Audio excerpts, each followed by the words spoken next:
안녕하세요. 이번 영상에서는 8월 이후로 펼쳐질 장기 채권의 미래에 대한 소설을 한 편 써보고자 합니다.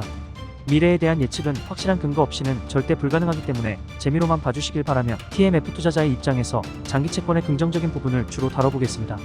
그럼 시작하겠습니다. 이전 영상에서 다룬 YCC 정책 변경 때문에 걱정을 하고 계신 분들이 계실 것 같습니다. 사실 저는 일본에서 이런 결정을 내릴 거라 생각하지 못했습니다. 이유는 정치적인 요인 때문입니다. 미국에서 일본을 적극적으로 밀어주고 있는 상황이기 때문에 일본에서는 미국에 불리한 정책을 내지 않을 거라 봤기 때문이죠. 그런데 결과적으로 일본에서는 0.5%인 상한선을 1%까지 올렸고 미국의 국채 매력은 떨어질 수밖에 없게 되었습니다. 8월부터 본격적으로 장기채 입찰이 시작된다고 보고 있는데 이런 상황에서는 장기채권에 대한 수요가 줄어들게 될 것이고 그렇게 되면 장기채권 금리는 더욱 높아질 가능성이 생기게 되죠.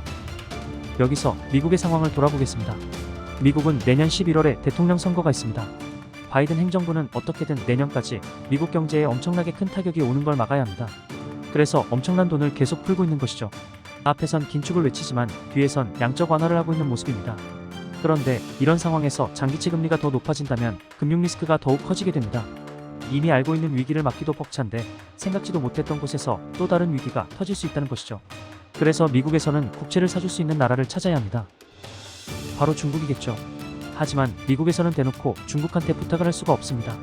부탁을 하려면 중국에게 숙이고 들어가야 하는데 이렇게 되면 바이든 행정부의 지지율이 떨어질 수 있기 때문이죠. 현재 전 세계가 마찬가지지만 미국도 중국에 대한 여론이 굉장히 나쁜 상태입니다. 트럼프는 대선 공약이 중국 때리기였던 만큼 중국에 대한 인식을 상당히 악화시켰고 코로나 이후 중국에 대한 여론은 회복하기 힘든 수준으로 나빠진 상태이죠. 이런 상태에서 당연히 친중 정책을 펼칠 수 없겠죠. 그래서 미국에서는 계속 고위급 인사를 중국으로 보내면서 규제를 바로 풀 수는 없고 조금씩 천천히 풀어줄 테니 너네도 우리 국채를 좀 사줘 라고 말하는 거라고 볼 수 있지 않을까 싶습니다. 이번에 러몬도 상무부 장관까지 방문하게 되면 2달 만에 토니 블링컨 국무장관, 제닛 옐런 재무장관, 존 케리 기후특사에 이어 4번째 방문이 되는 것입니다. 러몬도 장관은 이번 중국의 해킹에 직접적으로 공격을 당한 인물입니다. 그럼에도 이번 인터뷰를 보면 위협과 경쟁을 대비하면서 비즈니스는 이어가야 한다라고 말하고 있죠. 현재 경제가 상당히 좋지 않은 중국 입장에서는 미국의 이런 제안은 좋은 기회일 것입니다. 하지만 아직까지는 줄다리기를 하고 있는 듯한 모습이죠. 중국에서 이를 수락한다면 채권에 대한 수요 감소 리스크는 상당 부분 줄어들 수 있다고 볼 수 있지 않을까 싶습니다. 만약 위 시나리오대로 상황이 만들어진다면 투자자들은 어떤 생각을 해야 할까요? 바로 중국 투자에 대해 고민해봐야 합니다. 중국은 현재 다른 나라들과는 다르게 부양책을 진행하고 있습니다.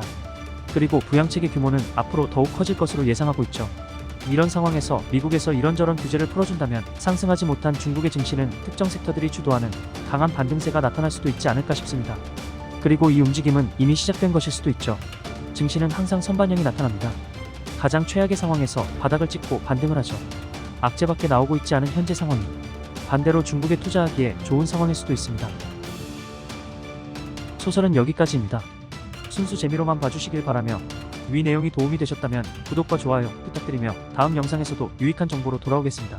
이 영상 시청해주셔서 감사합니다.